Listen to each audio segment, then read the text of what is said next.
I was family, until they said I wasn't. Have you ever been treated like family your whole life, only to be told you're not when it matters most? I'm Natalie. I was raised in Montana in a small town where everyone knows everyone. My mom passed away when I was just 5, and my dad married Cheryl when I was 7. She already had 2 kids, Mason and Lily. And even though they weren't my blood siblings, we grew up under the same roof. We played in the snow together, argued over cereal, and called each other family. Dad was a rancher, not rich, but steady. Over time, the land grew in value.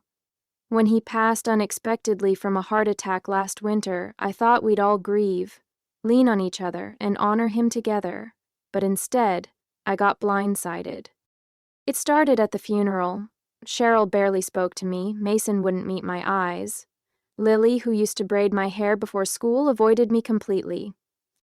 At first, I chalked it up to grief. Everyone handles loss differently, right? But then came the real gut punch. When the will was read, Cheryl and her kids were there. I sat at the end of the table, still in black. The lawyer opened the envelope, cleared his throat, and began reading.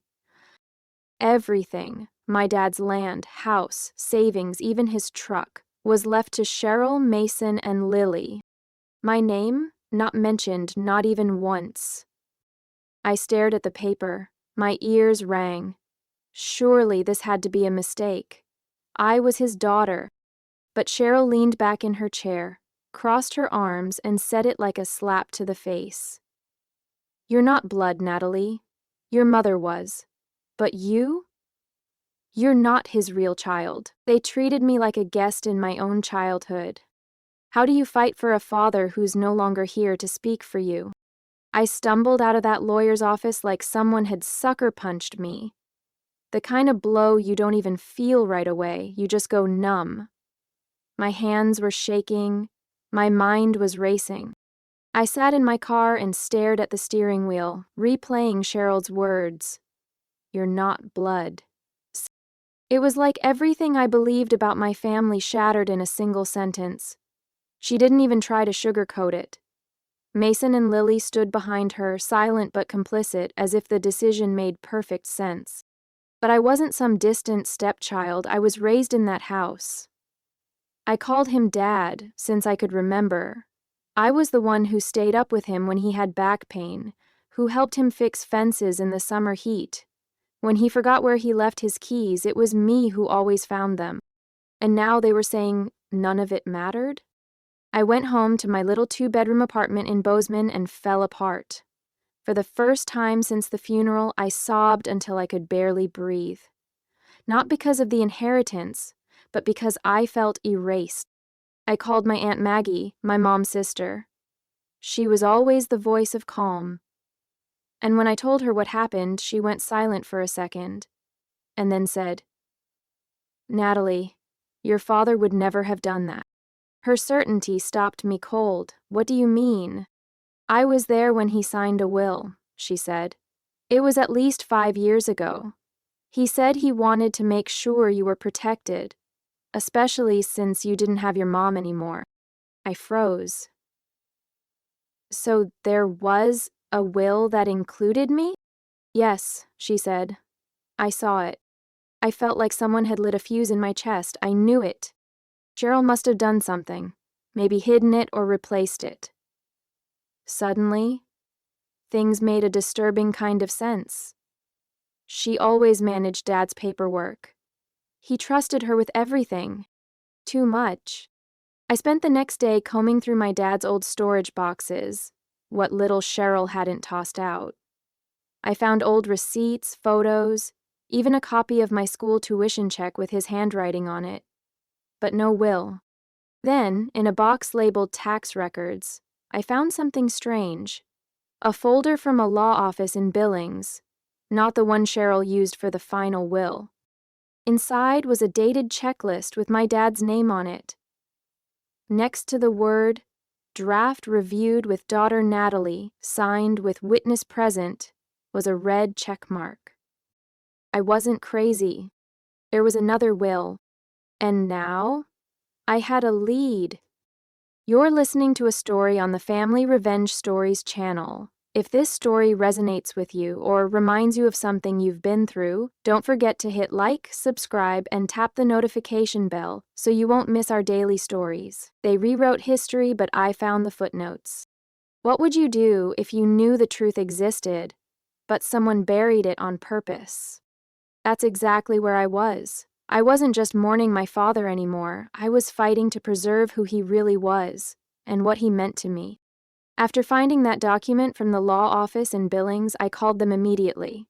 The woman who answered was polite but firm. "I'm sorry, ma'am, but we can't release client information without authorization or a court order." "I am his daughter," I said, "his only biological child. And I have reason to believe his original will was replaced." There was a long pause, then she asked for his full name, date of death, and birth date. I gave her everything I had. She told me she'd check with the senior partner and call me back. I waited by the phone for hours. When it finally rang, I almost dropped it. She told me, yes, there was an original will, signed, notarized, witnessed. It had been drafted 5 years ago, and I was named in it as the sole inheritor of the property and assets. So, not Cheryl, not Mason, not Lily. Just me. I sat on the floor in complete silence. My father had protected me. He had made sure I'd be okay. And then, someone made that version disappear. The woman from the law office added something that made my stomach churn. A few months before his passing, someone from his household requested a copy of the original will and said they were going to have it updated. But we never received a signed revision from your father. Someone from the household. I didn't have to guess who. Cheryl. It all made sense now. The coldness, the way the funeral was handled, the smugness at the will reading. She thought I'd never dig deeper. She thought I'd just vanish quietly. But she didn't count on one thing. I don't give up. The next day I hired a probate attorney. I showed her the checklist, the contact info for the law office in Billings, and gave a full account of what I believed happened. She told me I had a real case, especially if we could prove my father was mentally competent when he signed the original will, and that no valid revision was filed. I knew I was going up against a family that now saw me as the enemy, but they weren't my family anymore. Blood or not, they made their position clear when they tried to erase me. And now, I was going to fight. Not for revenge, but for the truth. And maybe for my dad's legacy too. I took them to court and watched them squirm. What happens when the people who wronged you realize you're not going to stay silent? I found out the answer fast. My attorney, Melissa, wasted no time. She filed a petition in probate court to contest the will Cheryl presented, citing the existence of an earlier legally valid will that had mysteriously vanished. We also requested that all estate assets be frozen until the court could determine the rightful heir. That hit like a grenade. I remember getting a call from Mason 2 days after Cheryl was served. "You really gonna drag this through court?" he said. "Dad wouldn't want that." I laughed, bitterly. "No, Mason. Dad wouldn't want any of this, but I guess that didn't stop your mom from replacing his will, did it?" He hung up. And just like that, the fake family niceties were over. I won't lie, part of me was terrified. Cheryl had money, lawyers, and a polished story. I had scraps of evidence, a stubborn heart, and grief that still sat heavy in my chest. But something had shifted in me. For the first time since that awful will reading, I felt like I had power. Then came discovery. Melissa subpoenaed documents from the law office Cheryl used to file the new will. She also contacted the witnesses who signed the old one in Billings. And slowly the picture started coming together. Cheryl's version of the will was signed just 3 weeks before my father's death. But here's the problem. During that time, he was recovering from a fall that left him in the hospital on strong painkillers. Medical records showed his cognitive state was impaired. He was disoriented, sometimes didn't even recognize nurses. And yet, that's when Cheryl claimed he made a huge, complex change to his will? It didn't add up. We submitted everything to the court: medical documents, statements from the Billings attorney, and even emails where Cheryl had asked a paralegal if a new will could override an older one if the person isn't in great shape. That line made my blood run cold. She knew what she was doing. And now, she knew we had the receipts. When the judge ordered a temporary freeze on the estate assets, I finally slept through the night for the first time in weeks. But what happened next? That's when it got messy. Because Cheryl made a move I never saw coming. She tried to smear me. You're listening to a story on the Family Revenge Stories channel. If this story resonates with you or reminds you of something you've been through, don't forget to hit like, subscribe, and tap the notification bell so you won't miss our daily stories. She tried to ruin me, but I knew the truth. What do you do when someone tries to destroy your name just to cover up their own lies? Cheryl must have realized things weren't going her way in court because instead of facing the evidence, she launched a full-on character attack. It started with whispers. A distant cousin from Missoula called me out of the blue. "Hey, just checking in. Cheryl said you were suing because you're desperate for money after getting fired?" What? I hadn't been fired. I'd voluntarily left my job as a marketing assistant to freelance full-time months before Dad passed. I was doing fine. Not rich, but steady. Then a neighbor from back home messaged me on Facebook. "Saw the posts Cheryl's been liking. She's implying you were never close with your dad." I felt sick. Cheryl was painting me as a bitter, greedy outsider, the one who showed up after the funeral to grab cash, a stepkid trying to rewrite family history. It was disgusting and calculated. She couldn't deny the paper trail, so she went after me instead. But here's what she didn't count on. I kept everything. Photos, emails, voicemails. I had one from last Christmas, just a few months before Dad died, where he said, "You've always been my girl, Nat. I don't care what anyone says, I love you." I gave it to Melissa. She said it was powerful. Not as legal evidence, but as something that humanized me in front of the judge. We also had testimony from Aunt Maggie and two of Dad's oldest friends. They all backed me up. Dad raised me as his daughter. No step, no conditions, just love. Meanwhile, Cheryl's story started to crack. She claimed Dad was lucid and healthy when he signed her version of the will. But under oath, his nurse said otherwise. He was on heavy medication, confused. I don't recall anyone visiting him during that time except Natalie. But the narrative she spun online didn't match the one she gave in court, and the judge was paying attention. Still, it hurt. No one tells you how personal this stuff gets. It's not just money or property, it's your place in the world. I was fighting not just to be seen as a daughter, but to be remembered as his daughter. And even though I had the truth on my side, the weight of it all nearly broke me. But I remembered something my dad once said after a rough day on the ranch. The only way out is through. So I kept going. Because Cheryl wasn't done. And neither was I. One document changed everything. What if the one thing you needed to win had been sitting right under your nose the whole time? I was exhausted. Mentally, emotionally, even physically. Between court dates, witness interviews, and sleepless nights, I was barely holding it together. Cheryl's smear campaign was still bubbling online. Some of our small-town friends stayed quiet. Others shared her posts with snide comments. But I stayed focused. Then, just a week before our next hearing, I got a call from Melissa. She sounded different. Calm but urgent. "You're going to want to sit down," she said.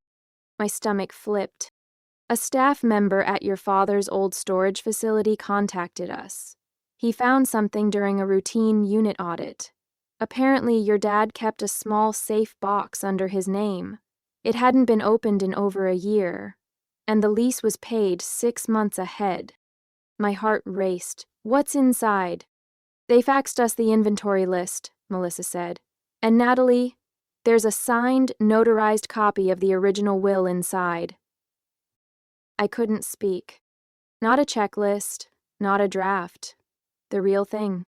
Melissa continued, It's identical to the version from the Billings Law Office, same date, same signature, and it names you as the sole beneficiary. Cheryl had lied under oath. She claimed the only will was the one she submitted. She swore she'd searched the house and found no others. But now we had proof, signed, sealed, and stored outside her reach. Melissa filed the document with the court immediately.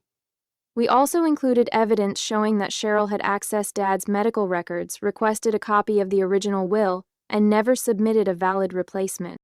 The judge called for an emergency hearing. I'll never forget the look on Cheryl's face when our lawyer placed the safe deposit box version on the table. For the first time, she looked afraid. Mason leaned over and whispered something to her, but she didn't respond. And then the judge asked the question I'd been waiting for. Mrs. Thorne, why did you fail to mention the existence of this prior will? Were you aware your late husband had secured it in a separate storage facility? Cheryl stammered, I didn't know. He never told me. Melissa stood, calm, composed. Your Honor, we have an email from Mrs. Thorne requesting a copy of the previous will from Billings, sent 2 months before Mr. Thorne's passing.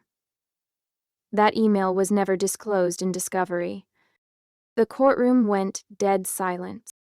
The judge exhaled slowly. Then we'll be moving forward with a full investigation into will suppression and potential fraud. In that moment, I didn't feel angry. I didn't even feel victorious.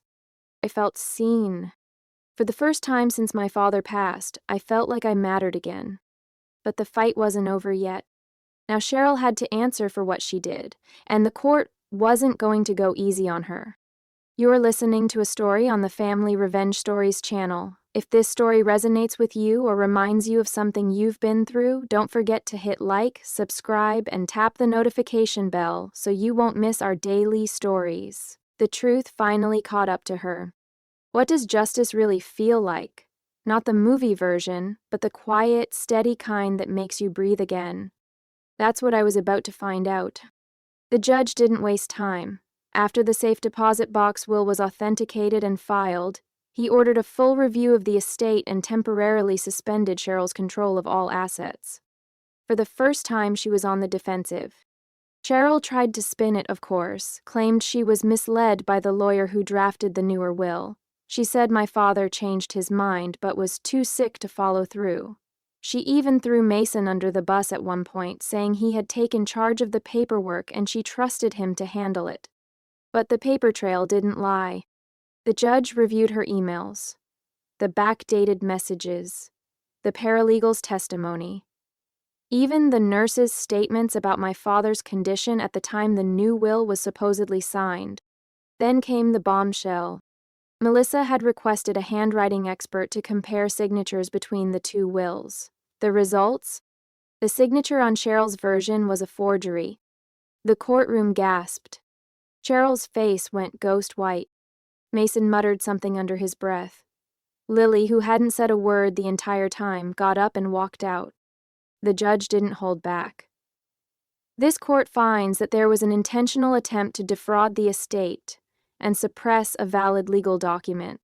He ruled to honor the original will, the one my father had signed, stored, and trusted would protect me. Everything Cheryl had taken, control of the ranch, access to the accounts, even the family truck, was to be returned. She was also referred to the county prosecutor for further investigation. I didn't gloat. I didn't smile. Honestly, I didn't feel anything right away. Just relief.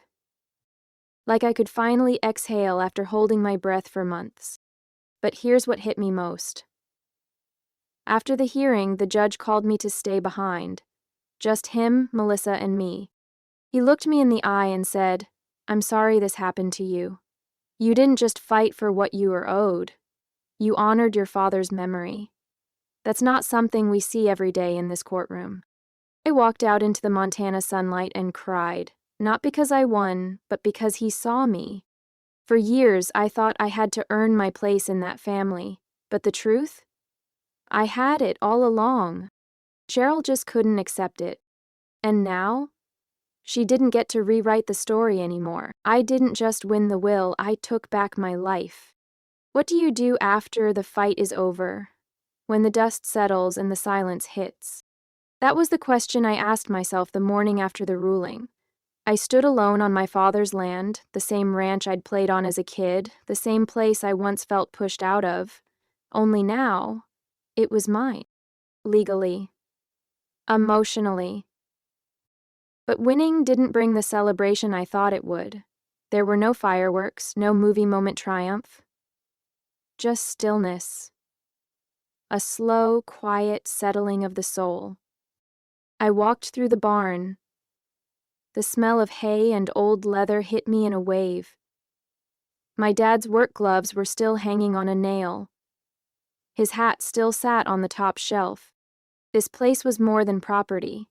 It was proof that I belonged, no matter what Cheryl tried to say. She ended up taking a plea deal for will tampering. It didn't land her in prison, but she lost all rights to the estate and was fined heavily. Mason and Lily, they haven't spoken to me since the trial. And honestly, that's okay. Sometimes the blood that binds isn't the blood in your veins, it's the fight in your heart. I used to ache for their acceptance, for some proof that I was worthy of the word family. But now, I know I never needed their permission. I've started restoring the ranch slowly, nothing flashy, just small touches. I turned my dad's old office into a reading nook, hung up a photo of him and me fixing the fence when I was 14, laughed when I found an old receipt where he bought me ice cream and scribbled "for my girl" on the corner. He never doubted I was his, and I won't let anyone take that from me again. People in town started treating me differently too, at first with pity, then with respect.